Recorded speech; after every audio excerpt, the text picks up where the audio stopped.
How's it going, everyone? It's Dusty Tucker.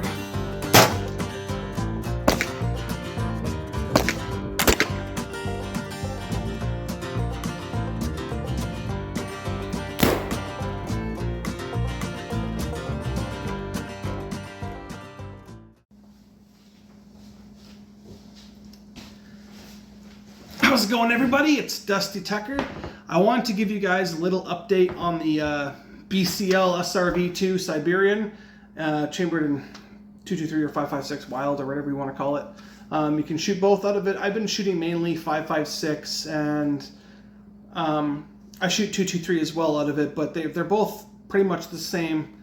I haven't really noticed too much difference, but anyways, I just wanted to give you guys a little bit of an update on this guy here before I knock this over. I did a few little slight modifications to it. I have the light here. I have a new mount system for the light. It's the same light that was on it before. I have a new pressure switch installed, M-lock pressure switch. And I have a muzzle brake on there now. I'm not sure if I showed this in my previous video, but I'm just going to do a little bit of like a table talk review, update and progression type thing on how this is. But first we're gonna make sure we are clear, and we're clear.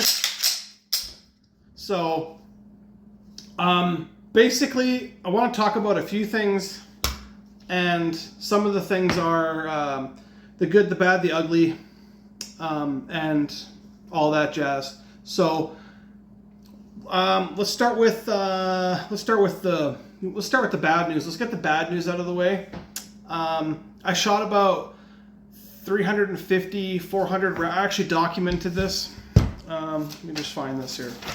So November 4th, 2023, 300 rounds plus. So I'm thinking about 350 rounds. There was a catastrophic stoppage. The bolt would not close on a full mag, or rounds in mag still. And it was, whatever, there was plus 4 degrees outside, wind chill was -6. Basically, what happened was on the bolt, the firing pin retaining pin had sheared off. I don't know if you'll be able to see this or not. I hope you can see this, but on this pin here, one of the little prongs had sheared off. I don't know if it was from... Now, I have a theory before we get too crazy and say BCL's junk, blah, blah, blah, blah, blah. There's going to be those guys out there. It's not junk. It's been running very well for me. I'm past 400 rounds now. This was at 300 and some rounds. So we're slowly increasing, getting to the 1,000 round mark, but it's my own money and everything. Nothing has been donated, so it's all my own income. And I have no sponsors or nothing, so there's no help. It's just my own money on my own time. The firing pin, retaining pin. I have a theory on that. The previous owner of this rifle had gotten the parts kit, the upgraded firing pin. He actually ended up getting 2 of them. He put one in this gun, and I have reason to believe that while he was removing the firing pin retaining pin from the bolt, he was using not the correct tool for the job, or just using excessive force, and maybe he caused damage to that pin without realizing it. And then I think what happened was he reinstalled the same pin when he replaced the factory defective firing pin for the new version of the firing pin. And I have reason to believe that he damaged this, so going from cold and hot scenarios, being stored inside to outside and cold temperature shootings, and the vicious vibrations, it might have even been broken beforehand, and maybe it just, the way I was handling it, walked its way out, because I was doing a little bit of slanted shooting and different like tactical style shooting. And because if you see you can see the face of the bolt here on the side, you can see where the pin is, you can see the kind of prongs. I'm sorry, I'm using the actual proper facing of my phone right now so I can't see what you guys are seeing, but there's the pin. You can see it's kind of exposed there, but it's recessed below the surface so that it won't rub on internals. I think it's almost the same retaining pin as some AR retaining pins. I kind of did a little bit of research, and it looks very similar to the the retaining pins. So what I think was happening was that if you actually have, when you're shooting, there's a groove that it can kind of slide into on the other side. And I think what I was doing was, when I was lean shooting, it might have already been broken and it was walking its way out and it got stuck behind the charge handle. I don't know what it's called, but the little claw that actually contacts with the bolt. I don't know what it's called. I don't know technical terms very well. But it got lodged in behind that. So that, and it just happened to happen on an empty mag. So when I went for a reload, when I tried to reload it, let's say it was open like this, right? On an empty, and I think what happened was it fell in between behind the charge handle here, that when I put in a full magazine, when I hit the bolt release, it wasn't doing anything. The bolt wasn't coming forward. And I couldn't figure out why it wasn't coming forward, and I couldn't even move the charging handle forward. It was stuck back as well. I'm not sure what the heck was going on, but usually this thing will free float when the bolt is open. I prefer having it forward so my hand doesn't get jammed. They kind of have it's in a kind of a shitty situation, but you can also use the bolt release on this side too. But so basically, I field stripped it at the range and discovered that when I took the rear pin out and cocked it down, kind of broke the action, if you will. I seen that the retaining pin had some wear on it. Like I said, I don't think you'll be able to see it. There was a little bit of rubbing on the face of it because it was jammed in somewhere and it wasn't able to move forward. And it might have been actually sliding out. Personally, I think it was just free floating in there and it was broken beforehand, and I finally was just shooting it in a way where I manipulated it to slide into that crevice and get jammed. So I don't want to call Siberian a piece of junk because of that, because I don't know, now that I've put a new one in there, however, if it happens again, I will definitely make a video and I will definitely call out BCL on garbage retain pins. But I had put the new pin on there because when they sent the pin kit, they sent this kit as a free upgrade to the previous owner. I think he got two. So there's the new firing pin and it looks like it's heat treated. And he put one in there as well. So I think what happened was that when he bought it, it came with a free upgrade kit already. And then when he registered it, he got another one because I don't know, whatever. So I have an extra firing pin and I had an extra firing pin retaining pin, which I'm thankful for because now it's in there. But now I would like a backup because spare parts to me, is like gold. Anyways, kind of not getting off topic, but I'm just me being me. Anyways, so now that that's fixed, I haven't had an issue. I've shot about 120 or 30 rounds after that incident and the new ones. And I've been keeping my eye on it every time I finish at the range. Basically, when I go out there, I check, okay, it's good. And then I do some shooting. And then when I pack away, I check again, okay, it's still good. I keep checking on it every time because I know that it was something that went wrong, right? It's all about experience. I don't want to be tossed a rifle and not know what is going to happen. I'd rather have a little bit of knowledge. That's why I want to use this thing as much as I can and get used to it. So let's talk.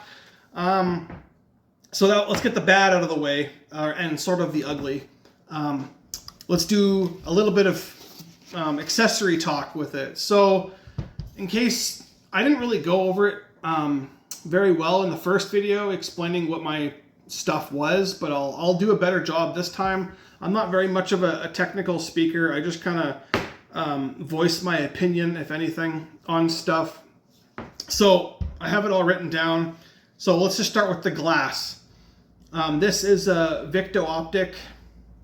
Can't really see the side of it here, but we'll Vic Optics. It's kind of a weird word. I don't know why they just wouldn't call it Victory Optics, but sometimes it slips out and I call it that. This is an LPVO. It comes in a little case like this, and it's got a year warranty, which isn't bad. I know lots of other stuff have way more warranty than that. Sorry, I'll try and keep this here and talk to you at the same time. So yeah, it's a 1:6 LVPO. It came with the flaps on it. They're okay, but they're a little loose, and they kind of cover the adjustment for focus. So I kind of want to find a way to make them more secure, more secure on the LVPO. The front one seems to be way better than the rear, but the caps they work. They're okay. I tend to tuck them off to the side so they don't get in my field of view as much. It comes with a nice long throw lever, which you could red or blue Loctite this on there. I'm never gonna take it off. But I just blue Loctited it on, and it hasn't come loose or whatever. It seems to be machine threaded in there very well. The cap rings for adjustments for your windage and elevation. There's no screw cap on them, which is kind of nice. You pull up and then you adjust to whatever, and then you push back in and it locks it. And it's a pretty aggressive pull and push to get it to go. It does glow red or green. I don't really use that though because whatever. Maybe in low light. The only time you would use it is in low light situations. It has like a standard horseshoe reticle. I don't know if you'll be able to see it on the box or not. It's kind of fine on the box. I'll just hold it up here for a few seconds, maybe. Hopefully it focuses on it. It has one of those giant Christmas tree things. It's a second focal plane, before I forget. So it's not your first focal plane, it's a second. So it's not, it's not an expensive optic. This thing ran me about $220 Canadian. And, but for the price, I'll tell you, it's got a really good eye box. And by eye box, I mean, I can move my head from here to here and still see. I can move all the way from here to here, and I can still see the reticle. Even on, 3 power right now? It's even better on 1 power. On 1 power, you have a huge eye box. Like I can move my head pretty far, and I can see still. It also has really nice eye relief. I can come all the way back here and still see perfectly. It's still a full circle. There's no silhouette around the ring, and all the way up to basically scoping myself. Nice eye box, eye relief, really awesome. It hasn't moved. I sighted it in at about 37, 40-ish yards just to account for that 200 yard basically aim point on, but I have to remember to aim low at 100 yards. Yeah, so far so good. The Zukov folding stock is okay. I'm not, whatever, I was never a huge AK guy. We don't really get AK stuff in Canada anyways, but this stock is cool. I just wish they would have done something a little different on it. I wish you could shoot it while it was like this. You get one shot. They could have angled it slightly, or whatever. Angling it would have been nice, because if you had an angle on it and it folded down, you would have better LOS down your gun. You wouldn't need a high mount. But anyways, I said that already in the first one. I wish there was a way that you could tilt this a little bit. That would help out huge. But anyways, they could have picked a better choice for that. But it's okay. I do like it. I'm getting used to it. I have to have it fully collapsed because I kind of have stocky arms, and I have a barrel chest too. So I have to have it fully collapsed for it to work for me. The smaller people might need to get a different stock if you're really tiny. Okay, so that was the optic. I don't think I missed anything. 1:6 has good eye relief, good eye box. It's a less expensive choice. and I'll be the one that tests it for you guys. I'm not going to be throwing it on the ground, letting you know if it holds 0 or anything like that. But what I really like about it is that it has 3 points of contact on your pick rail. So you have 1, 2, 3, and I blue Loctited all of those already. Some cantilevers only have 2. I just liked that it had an extra one. That's why I kind of went with this guy too. But I'll get into what it was. It is a UTG AccuSync technology or whatever cantilever. It's made with aircraft aluminum. The exact metal compound is, what does it say? I thought I had it written down. 6061 T6 aircraft aluminum, so it's pretty good stuff. It has 2 points per ring up top. I blue Loctited all that in place. That's nice and good to go. It has not shifted at all. And I did not use a scope level. I'm pretty good with my eyes. I adjusted it with my eyes, and it so far seems to be fine.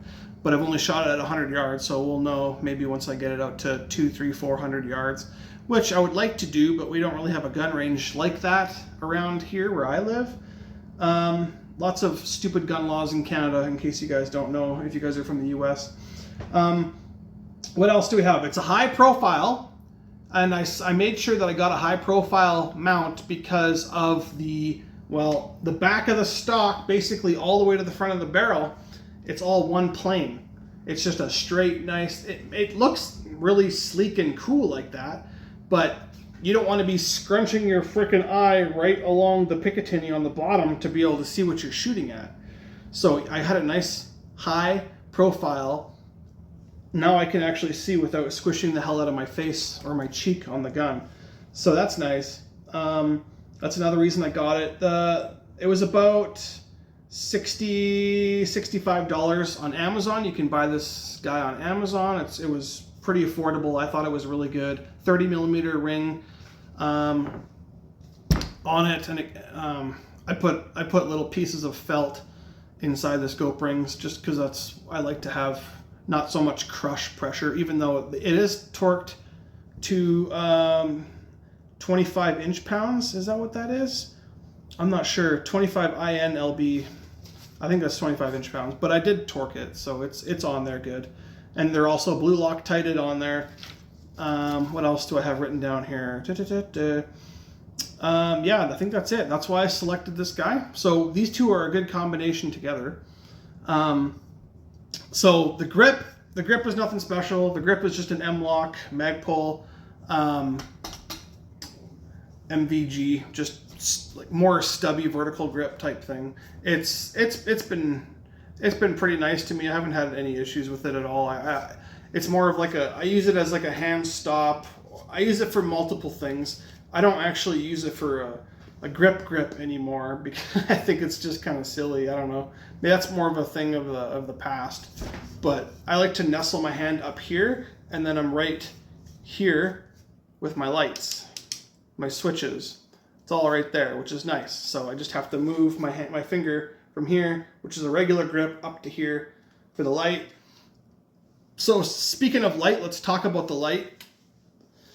The light is a lone fire. There's not a whole lot of information on the box. It just says a lone fire professional lighting. It's water resistant. I mean, everything's basically water resistant, but it's not, it's not waterproof, but whatever.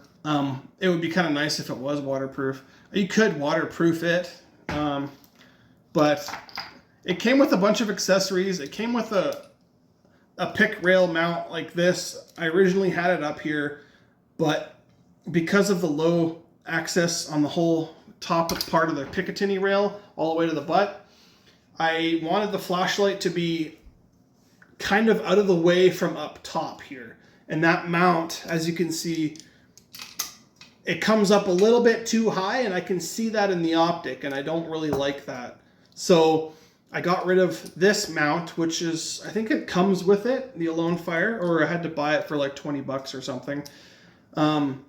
So I got rid of that and got a Fiachi mount. I know, China, Japanese, whatever. But it's kind of neat because it has little spacers inside of it, like little plasticky rubbery rings that fit around the light to get your... So you could fit a small light in here, a big light, or whatever. It's kind of cool. I actually dig it. And you can actually put it on a forward. It's an M-LOK forward mount as well. It comes with this bracket here. And I want to extend it forward because I don't want... Well, I had to put a muzzle brake on it. Without the muzzle brake, it would be fine back here. I wouldn't really have any shadow, any barrel shadow. But because I put the brake on it, I needed this extension to move the light forward because the muzzle moved forward. So now I don't have... I have a tiny, tiny, tiny little bit of muzzle... muzzle shadow. A little bit, not much. I can just see a little bit there. Not bad. When I'm looking through the optic, I don't even see it. Or when I'm just kind of barrel aiming, I don't see it because it's on the low, like 4:30, 5 o'clock-ish area, and I don't see it because the gun's in the way anyways. But I also didn't want to move it too far forward because, as you can tell, this muzzle device is also a brake, and I don't want the brake blasting the crap out of my flashlight. So I moved it back just enough where it's out of that range from the... It'll probably get tapped a little bit with it, but I can adjust the flashlight a little bit more reversed or forward if need be, whatever. So yeah, it's the Lone Fire. You can get 3 different colors. You can get white light, which is what this one is. You can get red light, and you can get blue light. I'm not sure why you would want other colors of light. Maybe for paintball people. So, I don't know. Anyways, paintball or airsoft, whatever. I just want the white light because it's whatever. This is...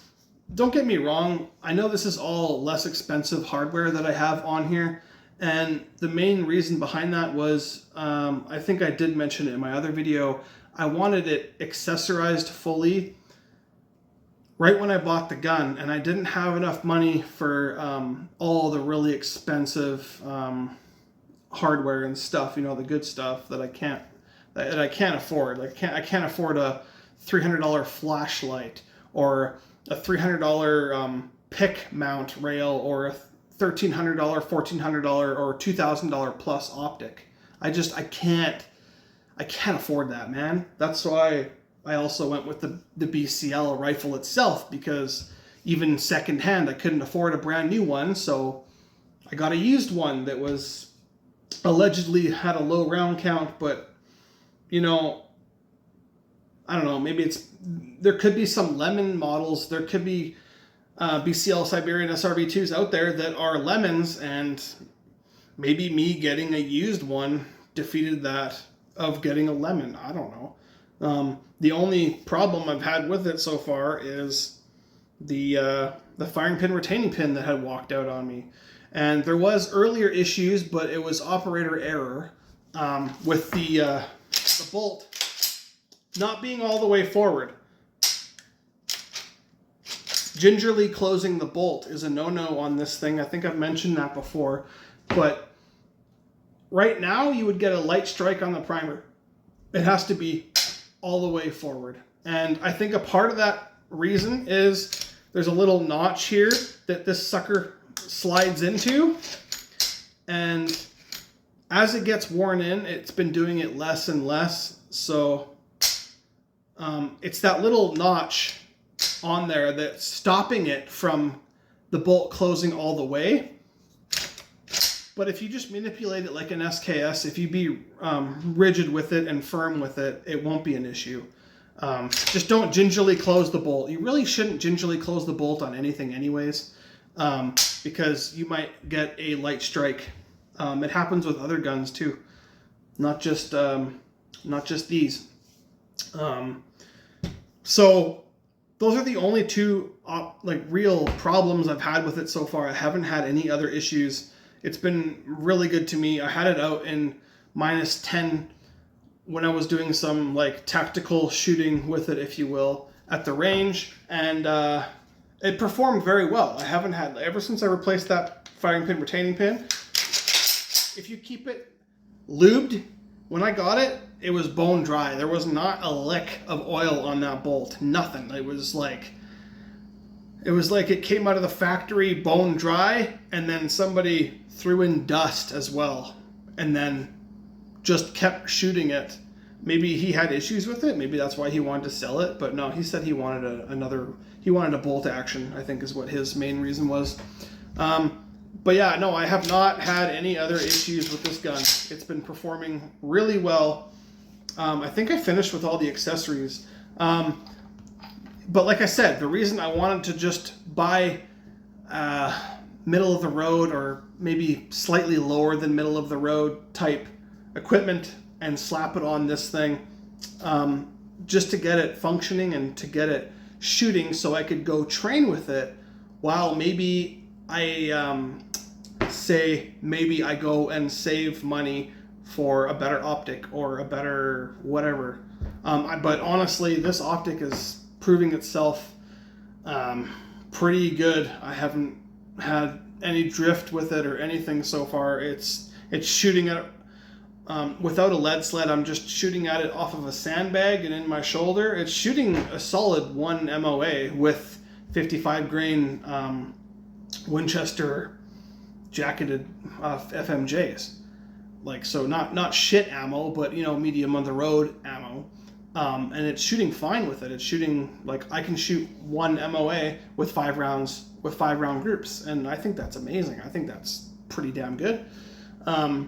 I've definitely shot worse. Before I go too far, I think I forgot to mention what the muzzle brake is. The muzzle brake is a Canadian company. I'm not sure if they make them there or if they import them, but it is, where is it here? Delask Arms Company, Corporation. This flash, muzzle brake / flash hider is a XB-6 flash hider / brake, and it was about $55. It's probably the, it's supposed to be, a very utilitarian piece of hardware. Brake and flash hider. It definitely breaks and it definitely flash hides, because I shot this thing without a muzzle device, and it was it had fireballs coming out of the barrel, and the recoil, I mean, it's not a light gun. It's a little, I don't know what the exact weight of this total thing is with a full mag, or Canadian version of a full mag, which is 5 rounds, but unless you're rocking a 10-round pistol mag like this. I'm not sure what the full weight would be, but it's not heavy. It's definitely it's totally reasonable as long as you don't have every attachment under the sun on this thing. It's not going to be heavy. It handles fine. And as for the other videos that are on YouTube with overfeeding issues, I have not had a single overfeeding issue, not one. In like 450, 500 rounds. I have not had one overfeed issue at all. And I don't know why people are having overfeeding issues. They say that they have to like push in and pull down or something like that. I don't know what's going on. Maybe they have newer generation or older generation guns. And also, I haven't had too much of an issue with the right side bolt release either, and I don't know, maybe I just have a good version of this rifle. I don't know what's going on. It ejects everything that I put in it. Everything runs. Palmer Gen 2 Magpul mags, these metal 10 rounders, and even the metal GI model mags. Like, I haven't had a single problem with any magazine in here. It runs everything perfectly fine. I don't have those Crossfire magazines. I don't like those magazines, and they're so expensive. I don't see the point. Yeah, big whoop. You have 10 rounds, and you can turn around, but there's a chance you can lose ammo on your body because you have exposed rounds up in your mag pouch like this. Even if you have a flap over it, I guess that would be better. But I just don't like the idea of having 10 rounds coming out, flopping it around, and putting another 10 rounds. What you could really do is get two of these metal ones, and just you could do the reverse method on them too. You could just get some kind of 3D printed grabbing tool that goes behind this mag, and have another one like this, so that you can just do a forward flip. I don't know.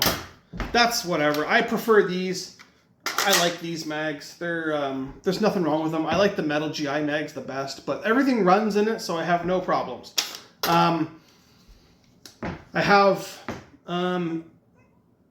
I typically shoot 5-round groups at 100 yards, and it seems to be holding around 1.5 MOA, and that's without a lead sled. I don't own a lead sled, therefore I don't see the point in having one. I'd rather spend that money elsewhere.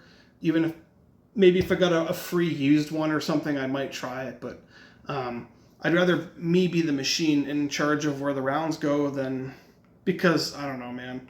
If I hold on target and I shoot on a lead sled all day long, it's bang on every time, and then you take it out of that lead sled. Let's say you have an unknown problem with your trigger finger or something, I don't know, and you go and shoot and your rounds are all to the left or to the right. That's more of a pistol thing than a rifle thing, but you never know. A new person might, let's say you sight in with a lead sled, you go out and you shoot pop cans and you're missing, and you're like, whoa, my scope's drifted, what the hell, the scope's a piece of junk, and they're not one to admit their own wrong, or maybe they don't realize they're doing something wrong, but here I am rambling on about something that doesn't make any sense. But I just wanted to do a talk about the accessories. This Alone Fire pressure switch, I forgot to mention, is junk. I don't know what happened. I don't know if it was the end that screws into the back of the flashlight or what, but it did not last. It didn't last very long at all. So I tossed that and bought a Fiachi one and a pressure. It actually comes all in one. And it's kind of cool because it's very universal. This one has an M-lock on it. My other one was up top. I wanted a light on top because then I could just use my thumb for the light. But when I'm looking down here at 1X, I can see it. And this thing is not very low profile. This thing it sticks up there pretty high.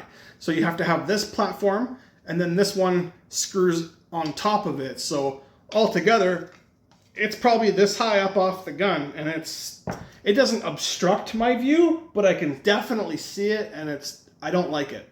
This flashlight, I can barely see it on 1X. I can just see like the very tip of it and the edge of the mount, and that's only at 1X. If I come up to 2 power, I can't even see it at all. So on 1 power, I can see it a little bit, but anything after that, it's not that bad. With this guy on there, the only time I don't see it is when I'm at 6, when I'm cranked out at 6 for long range. But yeah, I just wanted to let you know that it does come with a pick mount bracket as well as the M-lock, and it comes with the flashlight back piece. It comes all in one, and it's kind of neat. I like that it has the frame. The frame has little ridges that come out past the button, so you don't have an accidental light discharge if you're putting it on the ground on that side. You have no accidental light discharge, so that's nice. And this guy, the little pressure switch on the button has no positive notification to let you know that you're discharging it. It's just there. So, which is nice for me because this is my normal grip all the time when I pick up my gun. It's always like this. So I have to want to come up to the light to use it. I have to want to move my pinky or my finger to hit it. Anyways, I don't want to ramble too much on. I think I pretty much touched with all my accessories. You can get most of them from all the Fiachi stuff you can get on Amazon. The M-lock grip you can get on Amazon. If you're a Canadian, this Victo optic thing here, this mount or this glass, you can get. I'll try to remember to put the description, the link below. I'll try to remember. I might forget, but I usually watch my videos to make sure I don't screw up too bad. I don't do any edits either. I don't like the 3-second edits that you see a lot of other influencers do. It just that's a lot of editing and it's unnecessary. Just go with what everyone makes mistakes. Who cares? So the UTG cantilever you can get on Amazon. Pretty much all the stuff is on Amazon except for the muzzle brake. I had to go to the Canadian website for that. That's in BC, British Columbia, Manitoba, or oh wow, British Columbia, Canada. But everything else was on Amazon. So you can get pretty much everything on Amazon except for the glass and the muzzle brake. But everything else you can get on Amazon, which is kind of nice. Especially when they have like deals on, even though they increase the price before the deal. So you think you're getting a deal, but you're only getting like a micro deal, if that. So anyways, I think that's pretty much all I got for you guys in this video. I hope to do more shooting with it on film. It's kind of hard to do without a camera person, and I wouldn't say I'm camera shy, but I don't like to film around other people. It just feels weird. I don't know what it is. Maybe I have to get comfortable. Maybe someone needs to force me to do it for me to become comfortable with it, and then I can actually do it. There's a buddy of mine that is looking at getting one of these guns too, and we were going to do some training and stuff like that together. Maybe if that does ever happen, maybe that'll be the first time I actually have somebody on my channel with me kind of doing whatever. Maybe I'll even get him to do his own table talk review with him, kind of side by side, to get like a double feedback type thing. Usually I think a little bit better with him here. When I'm by myself, I kind of have my own opinions and I can get overworked in my own opinions. And then when he's here, he actually talks sense into me, and I don't know, we think better together, you know? Anyways, I think that's all I have for you guys. I'm going to keep doing updates as I go. I will let you know what happens and when it happens and how many rounds in. I'm trying to document all of this stuff. Like I said, I'm about 460-ish rounds, 450, 460 so far, getting close to that 500 round mark. I know that's not much to some of you guys. You guys saw the 1,000 round burn with this gun, and it was having issues, but I mean, there isn't too many guns out there that can go 1,000 rounds without issue. There might be some, but you're never going to be in a conflict with this thing where you're going to have to shoot 1,000 rounds. I get why you would want to do a stress test, but I took this thing out and I shot I go about 50 rounds per range visit, because ammo's expensive in Canada. It's $1.10 per bullet for one round of 5.56. It's $1.10. Like, I remember when 30-30 first hit $1 a round, and I couldn't believe it. Oh man, why is 30-30 so expensive? Now 5.56 is $1 a round. Holy crap, man. So I'm going to start loading it soon. It's a lot of work, especially when you don't have the proper tools. I'm just going to do it as simple and base level as possible, but I'm going to start loading it. There is a place in Lloydminster, Alberta, that I can get projectiles for really relatively cheap, and I'm going to go with them. They're just full metal jacket, 55 grains. I'm going to stick to 55 grains on this guy, so I don't have to worry about adjusting my my optics at all for any other heavier or lighter projectile. But that's pretty much all I have for you. Like I said, I will update you as I go, and we'll see how it comes out to be. Maybe this will actually be a decent Canadian-made rifle in these desperate times if Trudeau doesn't take them away from us too. I hope I hope that does not happen, but we can hope. I think future upgrades for this, I might get a grip, because I think I can just get a Magpul squishy grip for it. I don't know what they're called, but they definitely have a little bit more. They're more comfortable. I had one on my other AR before it got banned, and if I would have kept it, I should have swapped it over. I wonder if I can do that. Maybe I can convince the previous owner to swap it out. But I'll probably just get one. Yep, I'm gonna keep rambling on pretty much nothing now because I can't think of anything else. I'll show you the other side. So far so good. This muzzle brake, like with the weight of this gun and everything, the muzzle brake, when you're shooting it, it feels like you are not shooting anything. It feels like you're shooting a 22.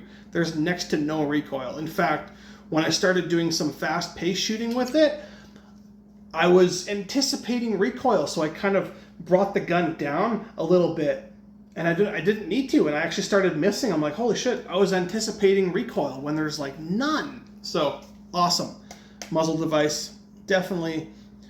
Before I go, I just want to mention one more thing. If you live in Canada like I do, these crush washers, I don't understand.